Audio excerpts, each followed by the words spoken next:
বিশ্বের নানা প্রান্তে জন্মহার হ্রাস নিয়ে যখন রাষ্ট্রপ্রধানরা দুশ্চিন্তায়, তখন ইউরোপের একটি দেশ জন্মহার শূন্য রেখেই গড়েছে রেকর্ড। একটানা 96 বছর কেটে গেছে, অথচ জন্ম নেয়নি একটি শিশু। এর কারণ অনুসন্ধান করতে মিলেছে অদ্ভুত সব তথ্য। জানা গেছে দেশটিতে নেই কোনো হাসপাতাল। যদি কেউ গুরুতর অসুস্থ হন বা কোনো গর্ভবতী নারীর প্রসব বেদনা শুরু হয়, তখন তাকে পাশের শহরে পাঠিয়ে দেওয়া হয়। আর এই দেশটি হলো রোমান ক্যাথলিক ধর্মাবলম্বীদের দেশ, ভ্যাটিকান সিটি।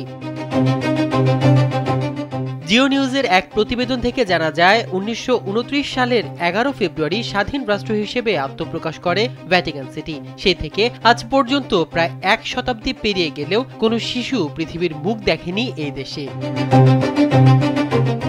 স্যান্ডেলিনা সো, রূপচর্চায় আভিজাত্য। এই দেশের নিয়ম অনুযায়ী যদি কোনো নারী অন্তঃসত্ত্বা হন, তবে তাকে ভ্যাটিকান সিটির বাইরে গিয়ে সন্তান প্রসব করতে হয়। ফলে সেখানকার কেউই দেশের মাটিতে শিশুর জন্ম দিতে পারেন না। আর জন্ম নেওয়া শিশুও ভ্যাটিকান সিটির নাগরিকত্ব পায় না।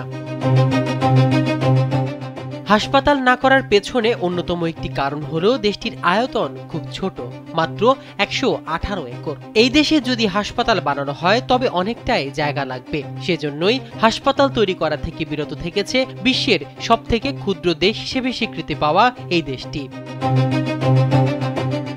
জানা গেছে ভ্যাটিকান সিটির জনসংখ্যা প্রায় 1000, যার মধ্যে বেশিরভাগ যাজক এবং ধর্মীয় নেতারা। সংবাদ মাধ্যমগুলো আরও জানায়, ভ্যাটিকান সিটিতে স্থায়ী নাগরিকত্ব পাওয়া অত্যন্ত কঠিন। এখানে নাগরিকত্ব দেওয়া হয় শুধু কাজের ভিত্তিতে। কাজের মেয়াদ শেষ হলে নাগরিকত্ব বাতিল হয়ে যায়। ফলে পরিবার গঠন করা বা প্রজন্ম গড়ে তোলার সুযোগও থাকে না।